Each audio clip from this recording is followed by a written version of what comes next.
하나님께서는 예상치 못한 상황을 통해서 은혜를 부어주시고 또 예상치 못한 사람을 통해서 일을 하시는 경우가 많이 있습니다.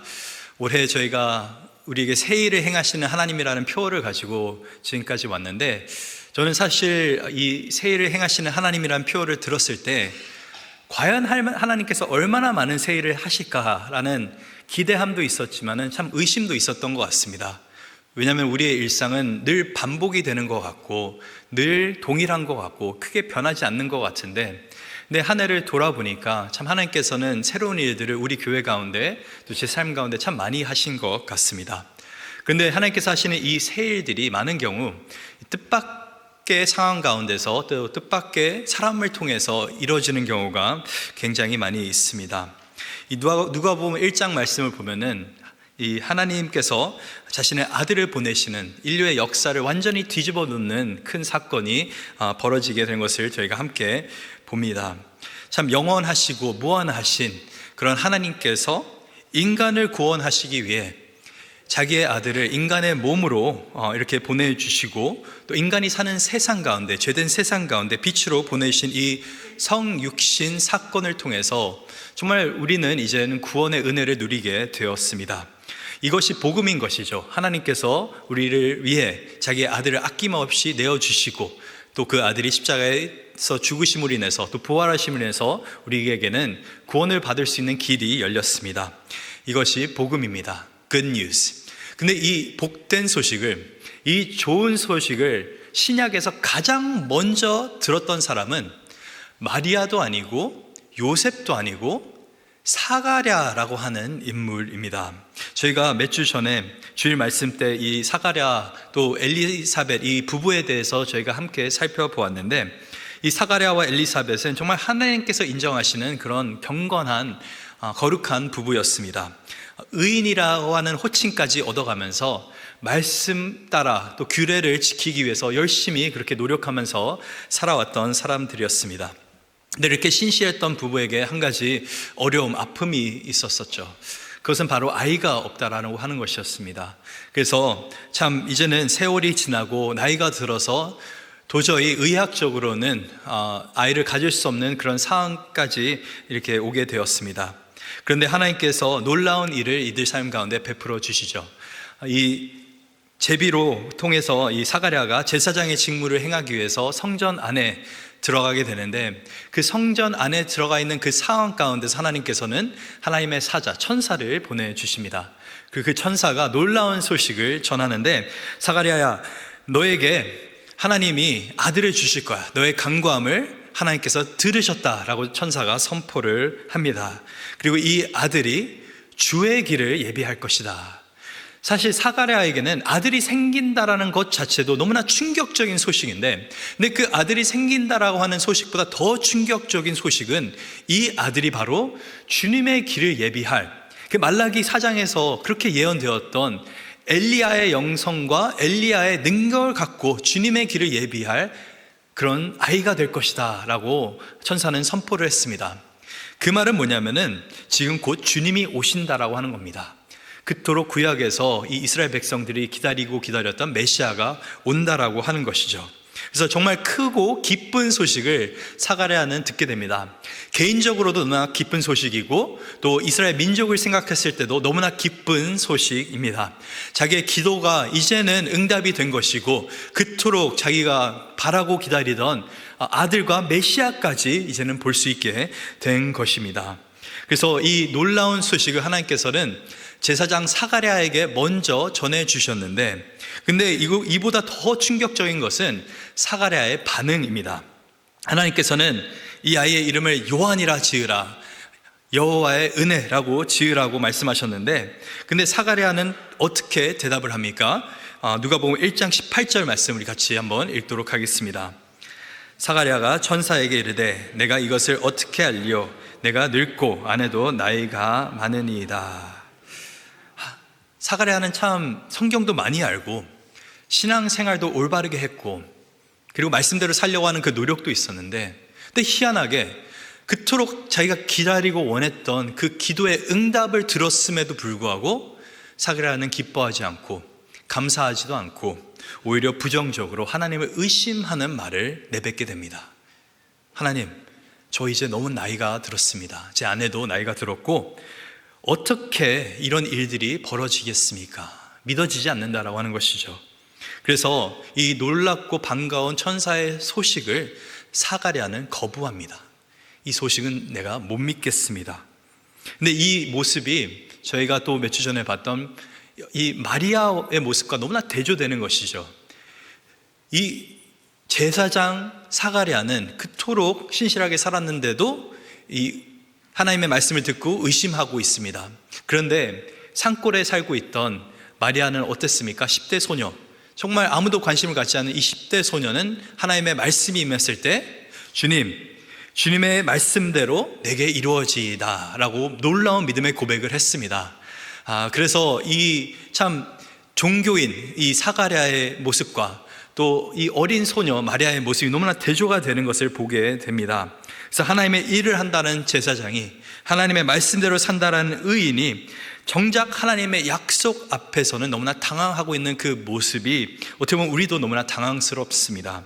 그래서 우리가 사가랴를 참 이 나무라 할 수도 있는데, 근데 많은 경우 사실 이런 모습이 저희의 모습일 때도 있습니다. 오히려 어린 아이들이 하나님의 약속을 더 잘 믿고 더 붙잡고 더 믿음으로 기도하는 경우도 많습니다. 왜냐하면 순수한 마음을 가지고 말씀을 그대로 이해하고 받아들이고 순종하기 때문에 그런 것이죠.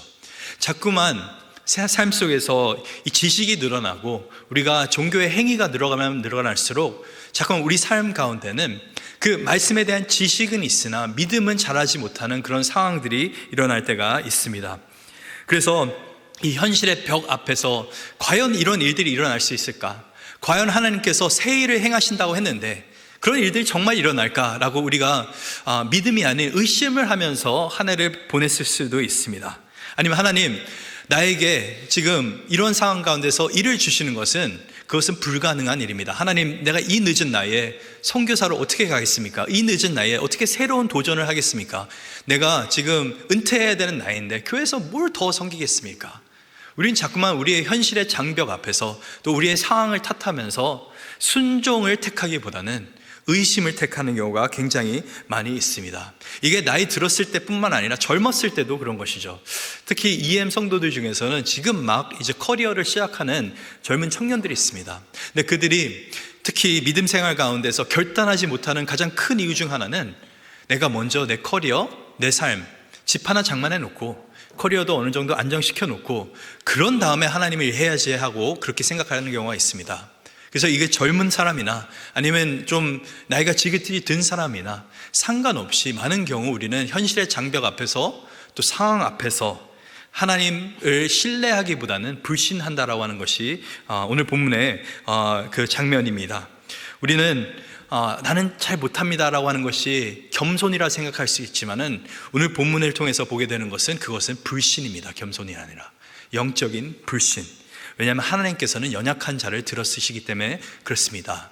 뜻밖의 산업을 사용하실 수 있는 분이 바로 하나님이신 줄 믿습니다.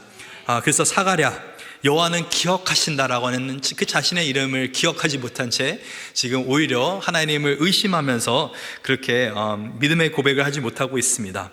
그래서 어떤 일이 일어납니까? 오늘 본문 20절 말씀, 누가복음 1장 20절 말씀 같이 읽도록 하겠습니다. 보라, 이 일이 되는 날까지 내가 말 못하는 자가 되어 능히 말을 못하리니 이는 내가 내 말을 맺지 아니함이거니와 때가 이르면 내 말이 이루어지리이다 하더라. 이 사가랴 입에서 부정적인 말이 나오고 의심의 말이 나오고 또 사가랴의 마음이 하나님을 신뢰하지 못하고 믿지 못하는 것 뻔히 보이는데 이 가운데서 하나님께서는 사가랴의 입을 완전 닫아버리십니다. 왜 그렇게 하셨을까요? 하나님께서 화가 나셔서, 하나님께서 사가랴를 심판하기 위해서 이렇게 하신 것일까요? 우리가 봤을 때는 이거는 너무나 가혹한 벌과 같아 보입니다. 왜냐하면 하나님께서 말씀하신 것이 정말 불가능한 일이었기 때문에 지금 나이가 너무나 들은 상황 가운데서 충분히 할 수 있는 그런 말이라 생각할 수 있습니다. 그런데 하나님께서 이렇게 사가랴의 입술을 막아주신 것은 그 말을 사가랴가 믿지 못했기 때문에 믿을 수 있게끔 시간을 주기 위해서 지금 그 입을 막고 계시는 것입니다. 사실 하나님께서는 꼭 사가랴를 통해서 일 안 하셔도 됩니다. 이런 상황 가운데서 저 같았으면 야, 다른 사람을 갈아치워야지. 내가 처음으로 지금 복음을 전했는데 이 복된 소식, 지금 400년이라고 하는 그 침묵기를 깨고 지금 메시아가 온다라고 하는 소식을 사가랴 너한테 전해줬는데 너 그거 못 받아들여? 그러면 다른 사람을 우리 같으면 선택하죠. 일 못하면 갈아치웁니다. 우리는. 하나님께서는 부족한 자를 포기하지 아니하시고 긍휼하심으로 더 새롭게 세우십니다. 이것이 오늘 본문의 내용입니다. 사가랴가 이제 말을 못하는 상황 가운데서, 이제 의사소통을 전혀 못하는 그 상황 가운데서 9개월을 보내게 됩니다.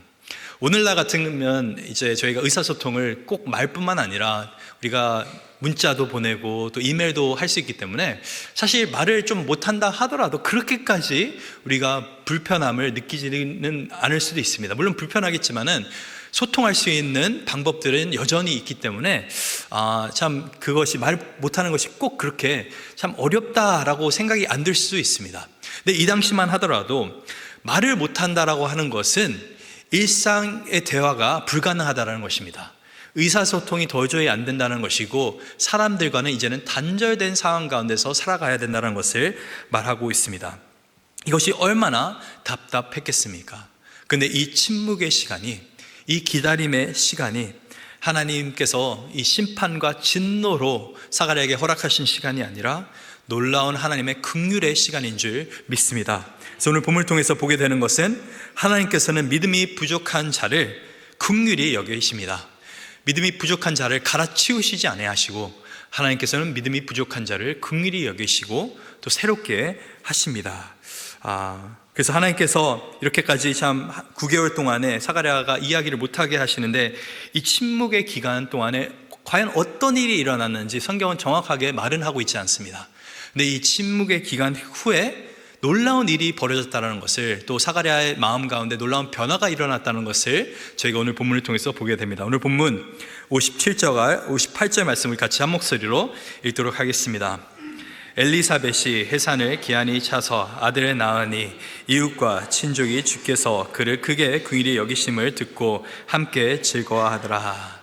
드디어 이 침례 요한이 엘리사벳의 태에서 나오게 됩니다. 그래서 이 모습을 보고 많은 가족들이, 또 이웃들이 크게 기뻐하고 또 하나님의 긍휼하심을, 하나님의 자비하심을 노래하고 있는 것을 볼 수가 있습니다.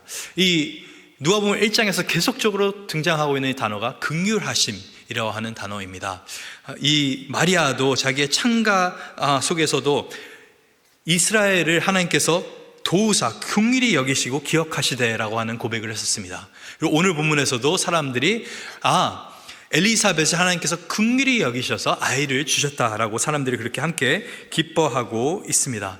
근데 이 유대 사회 가운데서 아이가 태어난 것만큼이나 중요한 것이 아이의 이름을 짓는 일이었습니다. 저희도 이 한국 문화 가운데서는 아이의 이름을 함부로 지을 수가 없습니다. 이 가문 속에서 쓰이는 돌림자도 생각해 봐야 되고, 또 가족원들의 어떤 이야기도 들어봐야 되고, 뭐 요즘 젊은 사람들은 그냥 막 짓는 경우도 있을 수 있지만은 많은 경우는 가족의 허락을 받고 그렇게 지어야 됩니다. 또 미국 같은 경우는 이 아버지의 이름을 그대로, 아니면 할아버지의 이름을 사용하는 경우도 많이 있습니다. 그래서 누구누구 주니어, 누구누구 시니어 뭐 이런 식으로, 아니면 2세, 3세 이런 식으로 이름을 지을 때가 있습니다. 근데 신약시대 유대 사회에서는 많은 경우 첫째가 아들일 경우에는 아버지의 이름을 사용하거나 할아버지의 이름을 따서 이렇게 이름을 지어줬습니다. 그것이 이 조상에 대한 예의였고, 또 가문이, 우리 가문이 어떤 가문이라는 것을 너희가 기억하라라고 하는 의미도 있었습니다. 그래서 사람들은 지금 침례 요한이 태어난 그 상황 속에서는 당연히 이 아이의 이름이 사가랴겠지, 아니면 사가랴의 아버지의 이름이겠지, 뭐 이 정도로 생각했던 것 같습니다. 근데 오늘 본문에 보니까 60절에 엘리사벳은 이 아이의 이름은 요한이다 라고 그렇게 고백을 합니다. 아마도 이 사가랴가 천사가 나타났을 때 들었던 그 이름을 어떻게 해서든 엘리사벳에게 이게 전달한 것 같습니다. 오늘 본문에서도 사가랴가 글은 쓸 수 있었다라는 것을 알고 있기 때문에 엘리사벳은 사가랴에게 이렇게 전달받았던 내용을 듣고 이렇게 아이의 이름을 우리는 사가랴가 아닌 요한이라 짓겠다라고 믿음의 고백을 한 것이죠.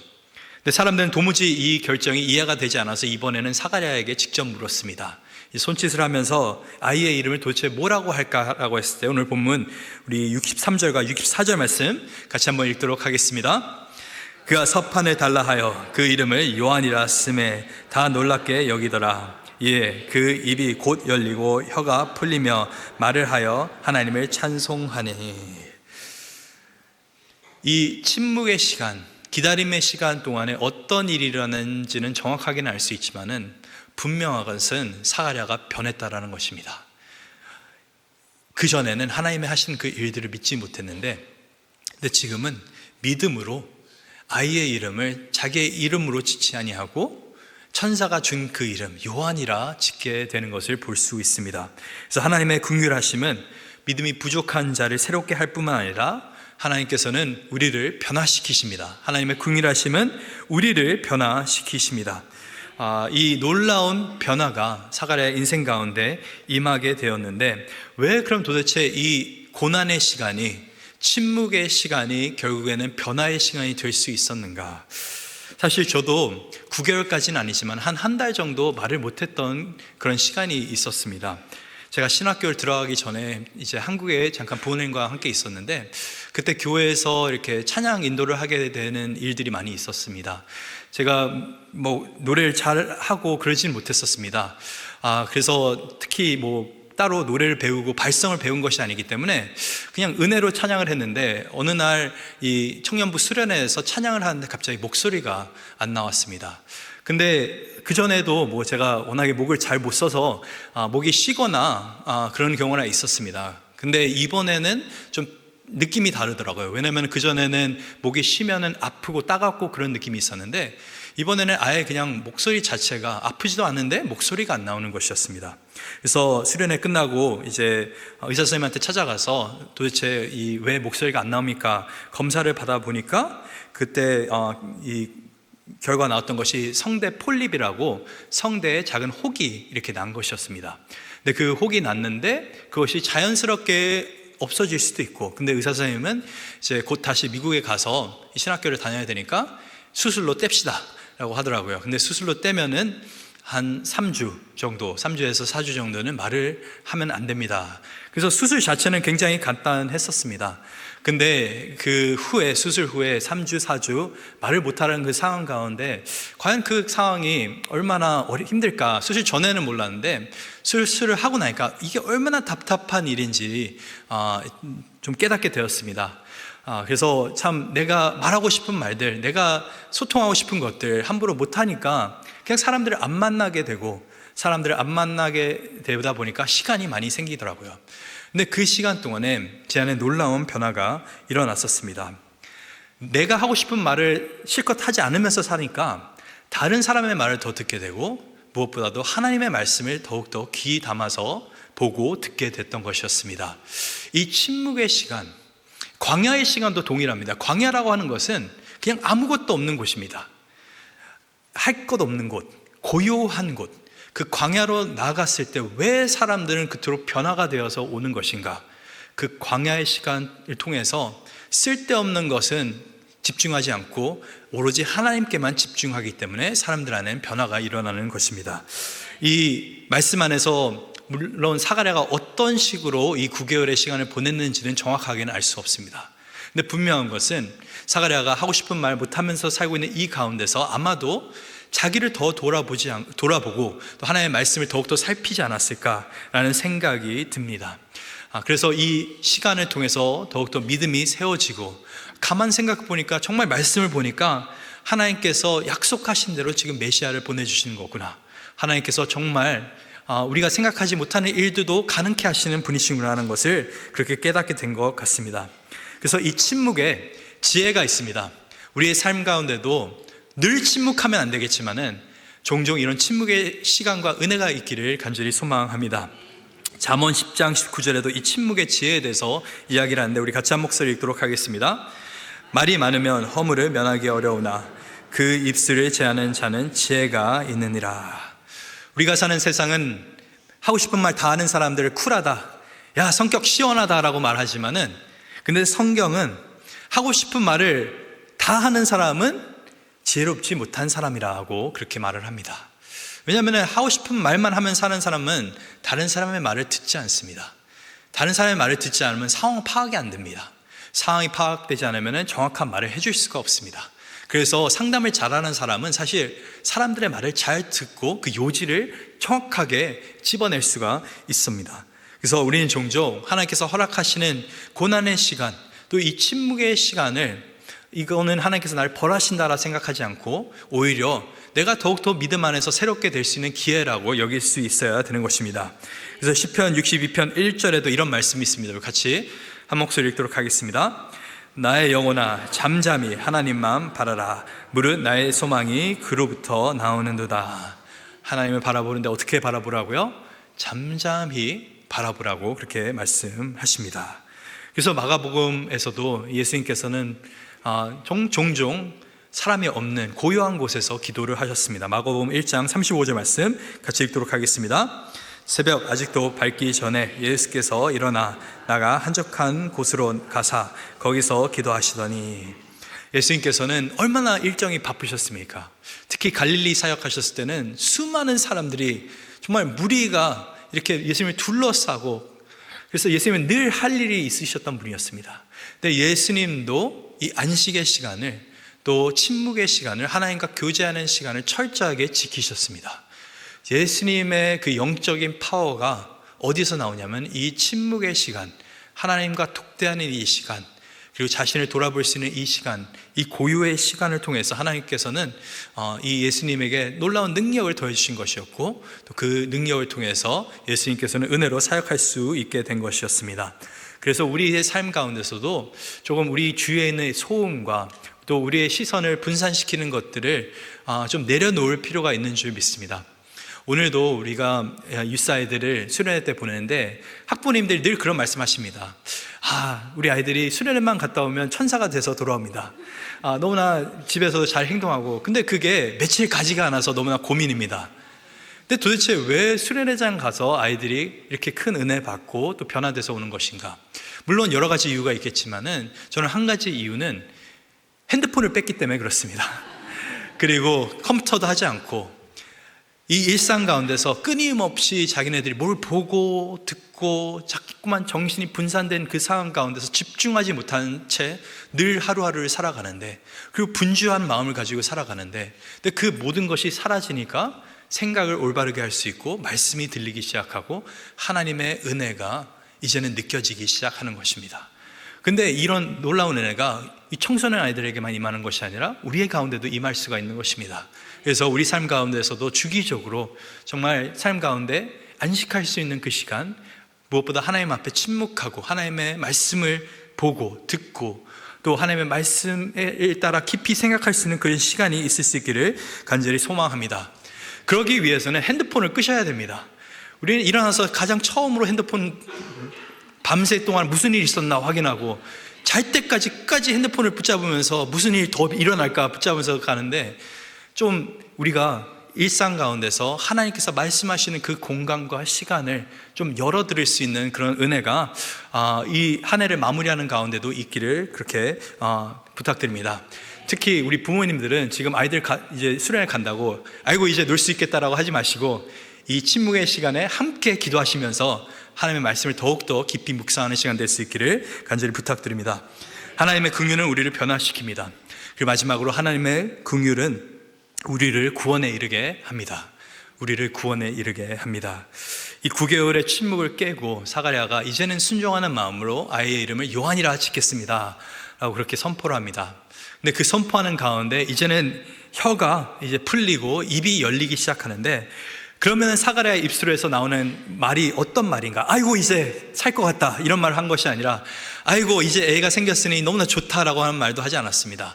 사가랴가 입을 열어서 이제는 예언을 하고 찬양을 하게 되는데, 그 찬양의 내용의 핵심은 뭐냐면은 하나님의 놀라운 구원입니다. 오늘 보면 68절과 69절 말씀을 같이 한 목소리 읽도록 하겠습니다. 찬송하리로다. 주 이스라엘의 하나님이여 그 백성을 돌보사 성령하시며 우리를 위하여 구원의 뿔을 그 종 다윗의 집에 일으키셨으니.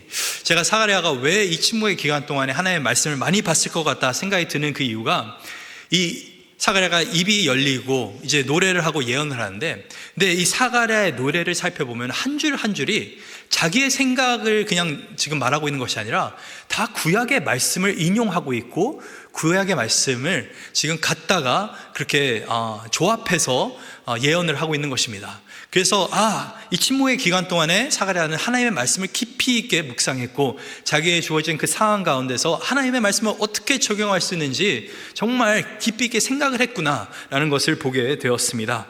그래서 이 사가랴가 고백하고 있는 것이 하나님의 긍휼과 하나님의 구원에 대해서 이렇게 고백을 하고 있는 것입니다.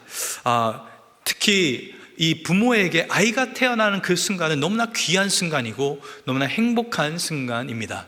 또 아이에게 이름을 지어줄 수 있는 것도 너무나 귀한 순간이죠. 근데 이 모든 귀한 일보다 더 귀한 것이 지금 사가랴에게는 메시아가 오신다, 하나님의 구원이 이제는 임한다라는 것입니다. 그래서 하나님의 구원이 그 어떠한 삶의 선물보다도 우리에게는 가장 값진 선물인 줄 믿습니다. 사가랴가 아이를 기뻐하지 않는 것이 아니라 그 아이보다 더 기뻐할 것이 하나님께서 나를 구원하신다, 메시아를 보내주신다라는 그 사실인 줄 믿습니다. 그래서 사가랴는 이제는 말씀에 눈이 열려서 말씀에 따라 이제 노래를 하고 있는 것인데, 오늘 본문 68절에 보니까 찬송하리로다. 주 이스라엘의 하나님이여 그 백성을 돌보사 속량하시며, 영어 성경에 보니까 백성을 돌보사가 He has visited his people, 하나님께서 자기의 백성을 방문하셨다, 찾아와 주셨다라고 그렇게 번역이 되어 있습니다. 근데 이 말씀이 왜 은혜가 되냐면은 출애굽기 말씀에 이스라엘 백성들이 바로의 그 정권 아래에서 정말 고난 중에 종으로 살고 있지 않았습니까? 네, 출애굽기 4장 말씀에서 모세와 아론이 나타났을 때 이스라엘 백성들이 이렇게 반응했습니다. 출애굽기 4장 30절과 31절 말씀을 같이 읽도록 하겠습니다. 아론이 여호와께서 모세에게 이르신 모든 말씀을 전하고 그 백성 앞에서 이적을 행하니 백성이 믿으며 여호와께서 이스라엘 자손을 찾으시고 그들의 고난을 살피셨다 함을 듣고 머리 숙여 경배하였더라. 무엇을 기뻐하고 있습니까? 하나님께서 고난 중에 있는 우리를, 고통 중에 있는 우리를 찾아와 주셨구나, 그 찾아와 주셨다라는 그 사실이 믿어지니까 이제는 예배를 하는 것입니다. 사가랴도 마찬가지입니다. 고난 중에서, 어둠 속에서 하나님께서 우리를 찾아와 주시는데 누구를 통해서 찾아와 주십니까? 오늘 보면 69절에 보니까 우리를 위하여 구원의 뿔을 그 종 다윗의 집에 일으키셨으니, 이것은 메시아를 나타내는, 예수님을 나타내는 그런 말이죠. 저희가 동물 중에서 뿔이 달린 동물은 특별히 조심을 해야 됩니다. 이 소 중에서도 황소 같은 경우, 제가 텍사스에 있을 때도 이 황소를 데리고 가서 막 이렇게 로디오라고 하죠. 막 뭘 휘날리면서 그 황소를 피하는 그런 것을 막 보는 경기장이 있습니다. 근데 사람들이 왜 도대체 그런 일을 할까? 돈 주고 그런 거를 볼까? 제가 봤을 때 너무나 위험천만한 일이기 때문에 도저히 이해가 되지 않습니다. 근데 그 황소가 위험한 이유는 그 머리에 뿔이 달려있기 때문에 그런 것이죠. 뿔이라고 하는 것은 싸울 때 사용하는 것입니다. 간지러워서 긁어줄까 하면서 뿔을 사용하는 것이 아니라 싸움을 할 때, 자신을 지킬 때 뿔을 사용하는 것인데, 이 뿔은 그래서 하나님 말씀 속에서는 힘의 상징입니다. 그래서 요한계시록 말씀 가운데서도 이 어린 양의 모습과 또 짐승과 용의 모습 가운데서도 이 뿔에 대한 그런 묘사들이 많이 나왔었는데, 그건 힘의 상징인 것입니다. 근데 오늘 본문에 나와 있는 이 사가랴의 노래를 보니까 이 구원의 뿔이, 구원의 힘이 누구에게 속해 있습니까? 이 다윗의 자손에게, 지금 곧 올 메시아에게 속한 것입니다. 이것이 어디서 나오는 거냐면 구약의 여러 가지 본문에서 나오는데, 특별히 이 사무엘상 2장을 보면은 한나라고 있죠. 한나도 아이를 갖지 못해서 오랫동안 참 어려움 속에 있었던 여인이었습니다. 하나님의 은혜로 사무엘이라고 하는 아이를 갖게 되었는데, 그때 한나 또한 아이를 갖게 된 다음에 이렇게 노래를 합니다. 그 노래 속에서 이런 고백을 합니다. 사무엘상 2장 9절과 10절 말씀을 같이 한 목소리 읽도록 하겠습니다. 그가 그의 거룩한 자들의 발을 지키실 것이요 악인들을 흑암 중에서 잠잠하게 하시리니 힘으로는 이길 사람이 없으리로다. 여호와를 대적하는 자는 산산이 깨질 것이라. 하늘에서 우레로 그들을 치시리로다. 여호와께서 땅 끝까지 심판을 내리시고 자기의 왕에게 힘을 주시며 자기의 기름을 부은 받은 자의 뿔을 높이시리로다 하니라. 이 마지막 부분에 자기의 기름을 부음을 받은 자, 그 기름 부음 받은 자라고 하는 말이 히브리어는 메시아라고 하는 것이고 헬라어로는 이제 크라이스트, 그리스도라고 하는 말입니다. 그리스도의 뜻이 기름 부음 받은 자. 기름 부음 받은 자의 뿔이 높아지리라. 그때 원수는 무너지고 그 하나님을 대적한 사람들은 산산조각이 날 것이다. 그런 말들을 오늘 본문에서도 지금 사가랴가 하고 있습니다. 우리 누가복음 1장 70절에서 73절 말씀 같이 한 목소리 읽도록 하겠습니다. 이것은 주께서 예로부터 거룩한 선지자의 입으로 말씀하신 바와 같이 우리 원수에게서와 우리를 미워하는 모든 자의 손에서 구원하시는 일이라. 우리 조상을 긍휼히 여기시며 그 거룩한 언약을 기억하셨으니 곧 우리 조상 아브라함에게 하시는 맹세라. 여기서도 보면 하나님의 구원과 하나님의 긍휼하심이 같이 등장하는 것을 볼 수가 있습니다. 하나님께서 왜 도대체 죄된 인간을 그냥 죽게 내버려 두지 아니하시고 심판하지 아니하시고 왜 이토록 붙잡고 새롭게 하시는 것인가? 그것은 하나님의 긍휼하심, 하나님의 자비 때문에 그런 것입니다. 우리가 잘나서 우리가 이것을 받아 마땅해서가 아니라 하나님께서는 긍휼이 넘치시는 하나님이시기 때문에, 사랑이 넘치시는 하나님이시기 때문에 전적으로 하나님은 은혜로 우리를 구원해 주시는 것입니다. 그래서 하나님의 긍휼하심이 하나님의 구원을 이루게 하는 것입니다. 이 긍휼하심 때문에 우리가 오늘도 하나님의 구원을 노래할 수 있는 줄 믿습니다.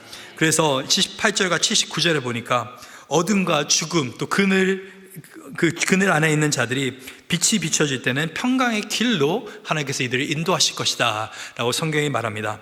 그리고 마지막으로 오늘 우리 74절 말씀 같이 한 목소리로 읽도록 하겠습니다. 74절과 75절 말씀, 긍휼을 입은 사람들은 어떻게 살아가야 되는 것인가? 우리 14절과 75절 말씀 같이 한 목소리로 읽도록 하겠습니다. 우리가 원수의 손에서 건지심을 받고 종신토록 주 앞에서 성결과 의로 두려움이 없이 섬기게 하리라 하셨도다. 그래서 계속적으로 사가랴는 하나님의 긍휼과 구원에 대해서 노래하는데, 이 가운데서 우리가 오늘 삶 가운데서 적용할 수 있는 점, 하나님의 긍휼하심으로 인해서 변화되고 구원받은 백성은 이제는 두려움 없이 성결한 의로운 삶을 살 수가 있는 것입니다. 하나님을 위해서 살 수 있는 그런 종의 삶, 섬김의 삶을 살 수 있게 되는 것입니다. 그래서 오늘 본문을 통해서 우리가 뭘 보게 됩니까? 하나님은 여전히 일하고 계십니다. 근데 하나님께서 일하실 때는 그냥 잘난 사람을 가지고 일하시는 것이 아니라 긍휼함이 필요한 사람을 통해서 하나님께서는 그 사람을 변화시켜서 일하십니다. 우리가 지난 한 해를 돌아보면서 어떤 분들은 정말 좋은 한 해였어, 나는 참 하나님의 은혜로 너무나 만족한 그런 한 해를 보냈어 라고 하시는 분들도 있을 것 같습니다. 그런 분들은 오늘 사가랴의 모습처럼 나에게 일어난 그 좋은 일들에만 감사하는 것이 아니라 그 좋은 일을 허락하신 하나님께 감사할 수 있기를 원합니다. 아이가 태어난 것에 집중하지 않고 하나님의 구원에 집중했던 사가랴의 모습처럼 그냥 나에게 일어난 그런 복된 일들에게만 집중하는 것이 아니라 하나님, 나의 삶 가운데서 여전히 일하고 계시고 나를 구원하신 그 하나님의 긍휼하심을 노래할 수 있기를 간절히 부탁드립니다. 그리고 올 한 해를 돌아보면서 혹시나 나는 참 믿음도 부족했고 너무나 실수도 많이 했고 참 무너졌던 모습들도 많이 있다라고 하시는 분들은 오늘 본문을 통해서 다시금 용기를 얻기를 원합니다. 사가랴의 모습이 그런 모습이었습니다. 종교의 모습이 있었고 또 오랫동안 신앙생활을 했지만은 정작 하나님의 말씀과 하나님의 예언을 받아들이지 못하고 의심했던 그 사가랴, 하나님께서는 침묵의 시간을 통해서, 고난의 시간을 통해서 사가랴를 새롭게 하셨습니다. 혹시 올 한 해 참 많은 고난과 어려움을 당하신 분들이 계십니까? 그 가운데서 하나님께서 나를 어떻게 변화시켜 주셨는지, 하나님께서 나를 어떻게 새롭게 하셨는지를 좀 되돌아보기를 원합니다.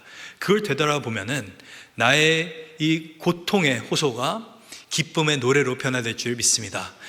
내 상황은 온전히 이해가 되진 않지만은 하나님의 말씀을 붙잡으면서 순종할 수 있는 그런 은혜가 있기를 간절히 소망합니다. 그래서 올 한 해 우리가 며칠 남지 않았습니다.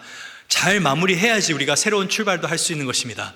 올 한 해 하나님께서 부어주신 놀라운 은혜들을 기억하면서 무엇보다도 하나님의 긍휼하심이 오늘도 우리에게 있고 날마다 새롭다라는 것을 기억하면서 하나님의 긍휼하심으로 살아갈 수 있는 저 여러분들 있기를 간절히 소망합니다.